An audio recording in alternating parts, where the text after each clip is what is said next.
महाराजांच्या आशीर्वादामुळे ते silver play button आपल्या चॅनलला मिळालेलं आहे. धन्यवाद. नमस्कार मंडळी, MJ रिव्ह्यूजवर आपलं सहर्ष स्वागत आहे. तर आज आपण जाणार आहोत रायगडला निघालेलो आहोत. मुंबईवरून आपण 5 वाजता सकाळी निघालो. दरमजल करत आपण आता वाकण इथे आलेलो आहोत. अजून तीन एक तासाचा आपला स्लो आपण चाललेलो आहोत. तर रायगडला जाण्याचं मुख्य कारण म्हणजे आपल्याला जे सिल्वर प्ले बटन आलेलं आहे त्याचं अनबॉक्सिंग आपण रायगडवर करणार आहोत. कारण आपले बरेचसे व्हिडिओ महाराजांचे भरपूर व्हायरल झालेले आहेत. त्यामुळे मला असं वाटलं की आपण रायगडला जाऊया आणि अनबॉक्सिंग करूया. तर आपण आता तुम्हाला आधीमध्ये असं रायगडला निघालेलो आहोत. तर चांगलं काय दिसलं तर नक्की दाखव. चला तर आपण आता रायगडला. थँक्यू.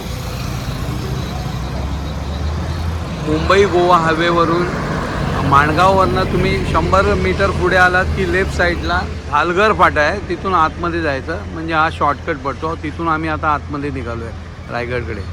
आपण आता ह्या फाट्यावरनं आलो, ढालघर फाटा.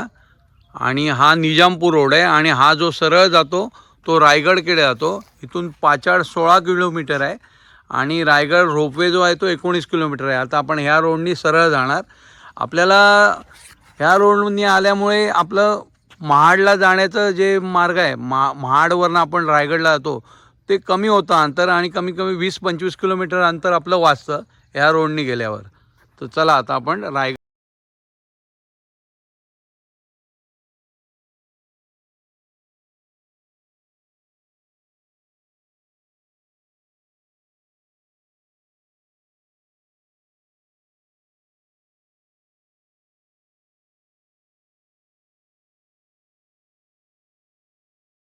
निजामपूर रोडवरनं जो आलो, हा रोड एवढा सुंदर आहे की तुम्हाला ट्रॅफिक तर अजिबात मिळणार नाही. पक्ष्यांचा आवाज आहे बघा. आणि हे वाकण आहे, इथे मी मुद्दाम थांबलो. असा हा रोड येतो तिकडून आणि इकडे पक्ष्यांचा किलबिलाट चालू आहे. अगदी निवांत, म्हणजे आवाज बारीक आवाज पण पक्ष्यांचा येतोय. असं वाटतंय की हा निसर्गाच्या कुशीत आजूबाजूला हा संपूर्ण सह्याद्री आहे आणि सह्याद्रीच्या कुशीमध्ये आपण आहोत. एवढं सुंदर वाटतंय की एकदा किमान वर्षातून एकदा ह्या रोडनी तरी तुम्ही यायला पाहिजे असं मला वाटतं. मी तर येण्याचा दरवर्षी प्रयत्न करणार, तुम्ही पण यायला पाहिजे. आणि हा जो अनुभव आहे ना तो तुम्ही नक्की घ्यायला पाहिजे असं मला वाटतं. एवढा सुंदर आहे. आणि हे बघा ना काय टर्न आहे. हो, समोर मंदिर आहे, बाजूला तिकडे समोर रायगड दिसतोय. आपण तिकडे चाललोय आता. पक्ष्यांचा किलबिलाट. हा सुंदर. नक्कीच एकदा यायला पाहिजे तुम्ही या रोडनी.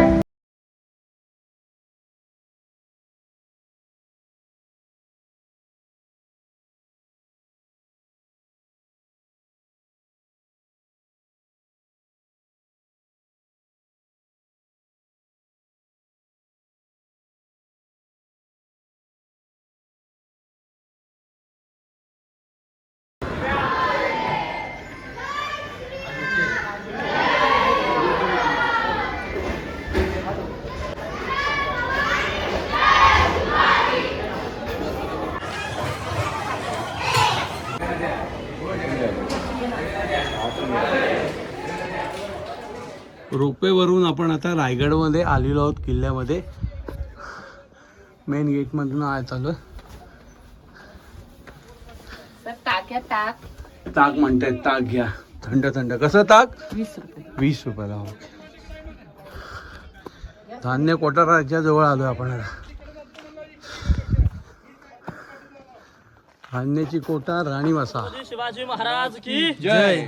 सर आता आपण सर्वजण रोपवेने गडावरती आलो. हे रायगडाची मागची बाजू आहे आणि मागच्या 4 मिनिट रोपवे. रायगडाची पुढची बाजू म्हणजे समोरच्या साईडला जी लोक आपली 2000 पासून गडावरती येतात, रायगडाची समोरची बाजू. पण खरं सांगायचं रायगड पाहिजे पाहिजे यावं. कारण जोपर्यंत आपल्या डोक्याचं काम पायापर्यंत जात तोपर्यंत रायगडाचं महत्व कळत नाही. माझं नाव आहे तानाजी महादेव अवकिरकर. याच्या आधी आपण किल्ला पाहिला असेल की नसेल सुद्धा, पण आज तुम्ही रायगड किल्ला हा प्रॅक्टिकली पाहणार. छत्रपती शिवरायांनी रायगड किल्ला हा 15 मे 1656 मध्ये जावळीचे चंद्रराव मोरे यांच्याकडनं जिंकून घेतला. ज्यावेळी किल्ला जिंकला, डोंगर पण जिंकल्यानंतर या ठिकाणी 14 वर्ष कामं केली. 14 वर्षामध्ये काय बांधलं तर 11 तलाव, 84 पाण्याच्या टाक्या, 350 इमारती. आता आपण सर्वजण दरवाजा आतमध्ये आलो सर. त्या दरवाजाला म्हटलं होतं मेना दरवाजा. शिवकाळामध्ये शिवरायांच्या राण्या आणि राजघराण्यातील स्त्रिया या सूर्यास्त आणि सूर्योदय पाहण्यासाठी मेण्यामध्ये बसून येथून येजा करायच्या. मेनागिरी म्हटलंय ही रायगडाची मागची बाजू. आता या साईडला समोर आपण लांब भिंत पाहतोय सर. या भिंतीला जर शेवटपर्यंत पाहिले तर लाईन मध्ये असे 6 दरवाजे 6 दरवाजे, आतमध्ये मोठमोठे 6 महाल 6 दालनं आहेत. आणि या दालनाला म्हटलं गेलेलं आहे राणीच्या महालाचा भाग. साहेब 6 महाल म्हणजे छत्रपती शिवरायांच्या 6 राण्या या रायगडावरती राहत होत्या. विचार करा, जर महाराजांच्या 6 राण्या रायगडावरती होत्या, मग आपल्या राजांना एकूण राण्या किती तुम्हाला माहितीये का? तर महाराजांना एकूण 8 राण्या होत्या. महाराजांनी 8 राण्या का केल्या? तर शिवरायांनी त्या काळात काही नामवंत सरदारांच्या मुलीशी लग्न केलीत, कारण शिवरायांकडे सैन्यदल कमी होतं. आपलं सैन्यदल वाढावं, सोयीर संबंध वाढावा, स्वराज्य वाढीसाठी महाराजांनी 8 राण्या केल्या. इथं 5 मला 6 पाण्यामध्ये उरल्या 2 राण्या कुठं राहायच्या? तर महाराजांच्या पहिल्या राणी पटराणी होत्या सईबाई छत्रपती संभाजी महाराजांच्या आई, या राजगडावर राहायच्या. आणि संभाजी महाराज आपले 2 वर्षांचे असताना सईबाईंचं राजगडावरती निधन झालं आणि महाराजांच्या तिसऱ्या पुतळाबाई या पाचरमध्ये राहत होत्या राष्ट्रमाता राजमाता जिजाऊंच्या सेवेसाठी. महाराजांच्या 8 राणींची नावं होती सईबाई, सोयराबाई, सगुणाबाई, सकवारबाई, काशीबाई, गुणवत्ताबाई, पुतळाबाई, लक्ष्मीबाई अशी महाराजांच्या 8 राणींची नावं होती. आता इमारती पाहिल्या तर आपल्या मनामध्ये काय 2 प्रश्न येतात. पहिला प्रश्न असा की पूर्वीच्या काळात इमारतींच्या वरती काय छप्पर वगैरे होतं की नव्हतं? सर शिवकाळामध्ये याच्यावरती पूर्णतः सागाचं छतावर कुंभारनळीची कौलं होती. पण 10 मे 1818 इंग्रजांचे 2 अधिकारी कर्नल प्रॉसर आणि मेजर हॉल या 2 अधिकाऱ्यांनी रायगडाच्या दक्षिणेस डोंगरात पोटल्याच्या डोंगराचा डोंगर त्यांनी तोफांचा मार गडावर केला आणि रायगड पूर्णपणे उद्ध्वस्त झाला. आणि रायगड सर त्यावेळी इतिहासाच्या मंदिराप्रमाणे 11 दिवस जळत होता आणि 11 दिवस जळण्यामध्ये गडावरच्या सागत लाकडाचं सगळं जळालं. आता पूर्ण किल्ल्यात तुम्हाला फक्त दगडांचे आणि असे विटांचे अवशेष बघायला मिळतात. आणि दुसरा प्रश्न असा की आता आपण 1350 फूट उंचावरती आणि 9 उंचावरती आपल्या राजाने त्या काळात 350 इमारती बांधल्या. मग विचार करा, त्या काळात राजाने इमारतींसाठी हे असे मोठमोठे दगड आणि एवढे सारे दगड एवढ्या उंचावरती आणले कसे असतील? कारण पायानं शक्य नव्हतं. त्यावेळी 4 मिनिटाचा रोपे नव्हता. महाराजांनी एका दगडात 2 बक्षी असे की त्यावेळी पाणी टंचाई. राजाने काय केलं? सर्वात आधी गडावरती मोठमोठी 11 तलाव खोदली, 84 पाण्याच्या टाक्या खोदल्या आणि त्यातनं जो दगड निघाला त्यातूनच रायगडाचं बांधकाम करण्यात आलं. म्हणजे पिण्यासाठी पाणी झालं, बांधकामासाठी दगड. एका दगडात 2 बक्षी मारले गेले. ही राजांची दूरदृष्टी होती. आज आपण बांधकामामध्ये वाळू सिमेंट वापरतो. शिवकाळामध्ये बांधकाम करण्यासाठी गुळ, चुना आणि शिस या 3 पदार्थांचा उपयोग केलेला आहे. आता आपण त्यासाठी टॉयलेट्स पाहूयात. हवा खाण्यासाठी. आणि या साईडला आता आपण पाहणार आहोत त्या काळातले 350 वर्षापूर्वीचे दगडी टॉयलेट. आता अटॅच सिस्टम आजची नाही, शिवकाळातली आहे. ते इंग्रज भारताने दगडाचं भांड पाहिलं, तिकडे गेले, मॉडिफाय केलं, आपणच परत पाठवलं. आणि 350 वर्ष दगड आज देखील बघायला आपण पाहूयात. 350 वर्षापूर्वीचे दगडी टॉयलेट्स. आज आपण नवल नाही, शिवकाळापासून इंग्रज भारताने कॉपी करण्याचं काम केलंय. निर्माण हे 350 राजाने करून ठेवलंय. हे त्या काळातलं 350 वर्ष दगडी टॉयलेट्स आहे. Attach system. या साईडला खाली आपण जे पडलेले वाडे पाहतोय, वाडे म्हणजे अष्टप्रधान मंडळांचे वाडे आहेत. आपल्या राजांचे एकूण 8 मंत्री 8 मिनिस्टर असतात. इथूनच 365 गडांचा कारभार पाहिजे. जसं आज आपल्या देशाचा कारभार दिल्लीमध्ये मंत्रालयात चालतो, त्या काळात 365 गडांचा कारभार तुम्ही केलाय. मंत्र्यांच्या वेळेस बालविकास अष्टप्रधान मंडळ आहे. हे चांगल्या अवस्थेमध्ये असं 4 आहेत. त्या झाडावरती तुटला पासून त्या झाडाच्या खाली पडले आणखी 3 अशा 8 मंत्र्यांच्या 8 वाडे बघायला मिळतात. हे सगळे अष्टप्रधान मंडळाचे वाडे आहेत. सगळे मिनिस्टर ऑफिस कार्यालय आहे. आता आपण समोर जो खड्डा पाहतोय बांधलेला, या ठिकाणी छत्रपती शिवाजी महाराजांचे नाणीगृह, बाटप नाणीगृह, आजच्या काळातलं स्विमिंग पूल. म्हणजे कल्पना करा, शिवकाळामध्ये अटॅच टॉयलेट्स होते, शिवकाळामध्ये स्विमिंग पूल होतं. आपण म्हणतो इंग्रजांची तरी त्यांनी बनवलं असावं, पण त्यांनी फक्त कॉपी केलं. निर्माण हे 350 वर्षापूर्वी आपल्या राजाने करून ठेवले. हे त्या काळातलं राजांचं अंघोळीचं बाटप, आजच्या काळातलं स्विमिंग पूल. सगळं आता आपण ज्या ठिकाणी उभे आहोत त्याला टाकसा म्हटलं गेलेलं आहे. शिवरायांचे नाणी, मुद्रा, होण, कॉईन्स तयार करायचे, आतमध्ये तयार करायचे. आपल्या राजांचे राजमुद्रेवर सर्वांनी पाहिलेले अक्षर आहेत की पृथ्वीपचंद्र रेखे वर्धिष्ठ विश्व वंदिता शाहा सुनो शिवस्तेशा मुद्रा भद्राई राजते. सगळं आता आपण खाली जे 2 स्तंभ पाहत्या, 2 स्तंभांमध्ये त्या साईडचा छोटा स्तंभ आहे, त्याला म्हटलं गेले विजय स्तंभ. छत्रपती शिवरायांनी कोणताही किल्ला जिंकला की पूर्वीच्या काळात त्याच्या वरच्या मध्ये 5व्या मध्ये भगवा जन्मावरती विजय स्तंभ आहेत आणि बाजूचे सप्तमोहरे 7 मजले होते. हे शिवरायांच्या राण्यांना हवा खायचे होते. हे सप्तमोहरे. हा वरचा तुटला सर 3रा, याच्यावर 4 होते. याच्या आईची कल्पना करा. आणि तो बाजूचा वरचा तुटला सर 2रा, त्याच्यावर 3 होते. त्याच्या आईची कल्पना 5 मजली आणि 7 मजली अशी याची उंची असायची. आता आपण इथे आईवरती खोली पाहतोय. खोलीला म्हटलं गेलेले खलबतखाना. शिवरायांना जर काही गुप्त चर्चा करायची असेल तर याच्या आतमध्ये गेलं की आतमध्ये 10-12ची रूम शिवराय आतमध्ये जाऊन चर्चा करायची. आपल्या राजांचे गुप्त होते बहिर्जी नाईक. बहिर्जी म्हणजे बहुरूपी, जे कोणती वेशभूषा धारण करून गडावरती येत आणि त्याने कुठल्याही गावा केलेले गुपित पुजल्याच्या खलबतखाना असं म्हटलं गेलंय.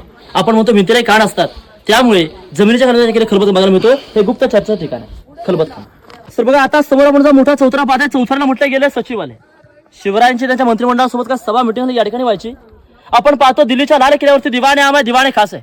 शिवरायांची काही खास लोक होती, मंत्रिमंडळ त्यांच्या सोबत काय सभा असली की पलीकडे छोटा चौथरा त्याच्यावरती व्हायची. त्याला म्हटलं दिवाणे खास दप्तरखाना.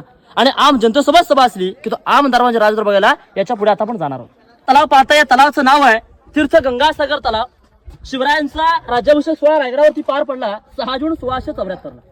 राज्याभिषेकाला काशीवरनं गागाभट आले होते. गागाभट आणि काशीवर येताना 7 नद्यांचं 7 समुद्रांचं पाणी आणलं होतं. पण राज्याभिषेकानंतर जे राहिलेलं पाणी होतं या तलावामध्ये ओतण्यात आलं. नद्या म्हणजे गंगा आणि समुद्र म्हणजे सागर नाव मिळत तलावाला गंगासागर तलाव असं नाव देण्यात आलंय. आणि याच्याच वर एक कविता रचली आहे की गंगा यमुना आणि नर्मदा यांच्या आल्या साऱ्या बहिणी आणि ले सप्त नद्यांचे पाणी जल हे झाले तीर्थांची घरं नाव तयाचे गंगासागर. छत्रपती शिवाजी महाराज की जय. सर बघा आता आपण सर्वजण किल्ले रायगडाच्या अतिशय महत्वाच्या जागेत आलोय. हा आपल्या राजांचा प्रशस्त असा राजदरबार इथे शिवरायांचा राज्याभिषेक पार पडला 6 जून 1674 ला. सर आपण वरती जे मूर्ती पाहते मूर्तीवर छत्र आहे या छत्राला म्हटलं गेलेलं आहे मेघदंबरी. ही मेघदंबरी भारताचे 7वे राष्ट्रपती ज्ञानी झैल 1985 मध्ये बसवली आहे. आणि आतमध्ये जी मूर्ती पाहत आहे ती मूर्ती 6 जून 2009 मध्ये शिवरायांचे 13वे वंशज कोल्हापूरचे युवराज छत्रपती संभाजीराजे भोसले आणि आतील मूर्ती 6 जून 2009 मध्ये बसवली. सर शिवकाळामध्ये त्या ठिकाणी 32 मन सुवर्ण सोन्याचं सिंहासन होतं. एक मन म्हणजे 40 किलो 1280 किलोचं रत्नजडित सुवर्ण सोन्याचं सिंहासन. पण 1689 मध्ये औरंगजेबाचा सरदार तिकत जुल्फिकार खान म्हटलं जातं त्याने ते घणाचे घावगण वितळवून पूर्णता लुटून तो घेऊन गेला. हे सिंहासनाची जागा आहे. सर आता समोर आपण जा उंच गेट पाहताय. हा गेटला म्हटलं गेलं नगारखाना. पूर्वी नियम होता संध्याकाळी 5:30 वाजले याच्यावरती नगारे वाजले किल्ल्याचा मुख्य गेट म्हणजे महादरवाजा बंद व्हायचा. आणि एकदा का गडाचा दरवाजा बंद झाला की राजांचा नियम होता वरती ती हवा खाली जाईल ते पाणी स्वतः राजे जरी आले तरी त्यांना आज नगारखाना म्हटलं गेलं आहे. हा बाले किल्ल्याचा मुख्य गेट आहे. तर याच्याकडे पाहिजे तुमच्या नजरेसमोर मुंबईचा गेट ऑफ इंडिया येतो. तर याला पण कॉपी केला याला पण गेट बांधला नगारखाना असं म्हटलं गेलेलं आहे. आता आपण समोर होळीचा माझा बाजारपेठ पाहूया. पुला छत्रपती शिवाजी महाराज की जय. सर बघा आता आपण इथे जो मुका परिसरचे मैदान पाहताय या मैदानाला म्हटलं गेलेलं आहे होळीचं मैदान. जशी खडेगावमध्ये शिमग्यात मार्चमध्ये होळी पेटवतात शिवकाळात या ठिकाणी मार्चमध्ये होळी पेटवली जायची. आज आपण होळी पेटवतो होळीमध्ये नारळ टाकतो. नारळ जो आहे हा आपण काठीच्या साहाय्यानं बाहेर काढतो. शिवकाळामध्ये रायगडावरची होळी मानाची होळी असायची. एकदा का रायगडावरची होळी पेटली की आजूबाजूच्या गावा किल्ल्यांमधल्या गडकिल्ल्यांमधल्या वाड्यावासांमध्ये होळी पेटवल्या जायच्या. राजा इथं होळी पेटवायचे होळीमध्ये नारळ टाकायचे. जो कोणी बहादर त्या पेटकून तो नारळ आपल्या हाताने बाहेर काढेल त्याला शिवराज 1.25 किलो सोन्याचं गड मानव बक्षीस द्यायचे. त्याला होळीचं मैदान म्हटलं गेलं. आणि त्या पेटकीवरचा नारळ शिवपुत्र छत्रपती संभाजी महाराज आपल्या वयाच्या 9व्या वर्षापासून नारळ हाताने बाहेर काढले. बघा म्हटलं आता की वाघाच्या जबड्यात घालून हात मोजती दात हीच मर्द मराठी जातं. हे होळीचं मैदान.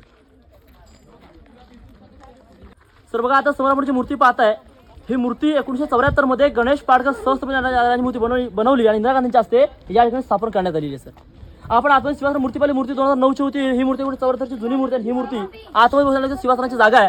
पण मूर्तीमध्ये चूक आहे. आपले राजे सिंहासन बसले की आपल्या पायामध्ये जोडे घालत नव्हते. ही मूर्ती इथे बसवली त्या ठिकाणी 2009 मध्ये नव्याने दुसऱ्याने पुन्हा बसवली. ही मूर्ती जुनी आहे. आणि मूर्तीवर छत्र पाहत आहे हे छत्र 2 जून 2012 मध्ये साताऱ्याचे उदयनराजे बसवून छत्र बसवलं आणि मूर्ती 1974 ला इंदिरा गांधींनी बसवली. आणि सर मूर्तीमध्ये हार पण पाहताय का.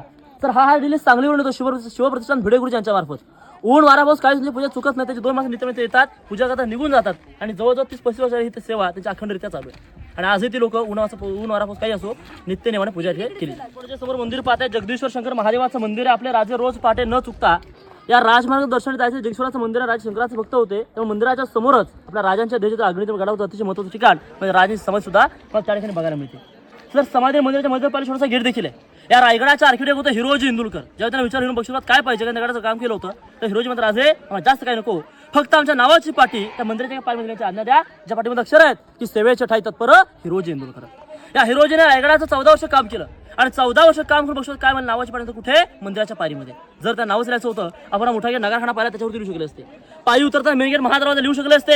एका मंदिराच्या पायरीमध्येच का जरा त्यांना विचारता हिरोजी मध्ये राजे मी जेव्हा जेव्हा या जगदीश्वराच्या दर्शनाला याल तेव्हा तेव्हा तुमच्या चरणाचा स्पर्श माझ्या नतमस्तकी झाला पाहिजे म्हणून नावाची पाठी एका पाणीमध्ये लिहितात. म्हणजे हिरोजींना त्यांच्या बांधकामाचा गर्व झाला नाही कारण त्यावेळेची माणसं ही राजांसारखी माणसं होती. माणसांसारखे राजे म्हणून हिंदवी स्वराज्य निर्माण झालं उभं राहिलं. म्हणजे काय म्हणतोय घासल्या विना धारणे तलवारीच्या पातीला घासल्या विना धारणे त्या तलवारीच्या पातीला आणि शिवचरित्राशिवाय अर्थ नाही या महाराष्ट्राच्या काळामध्ये.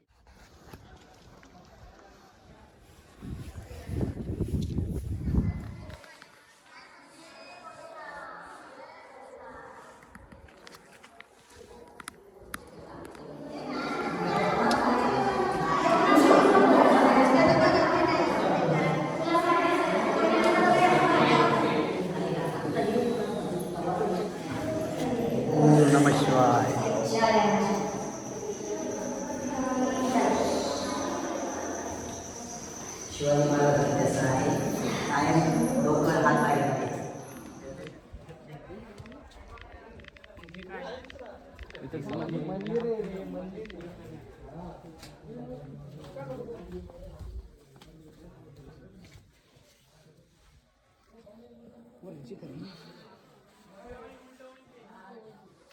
महाराजांच्या समोर सिल्वर प्ले बटनचं उद्घाटन करत आहे, अनबॉक्सिंग करत आहे.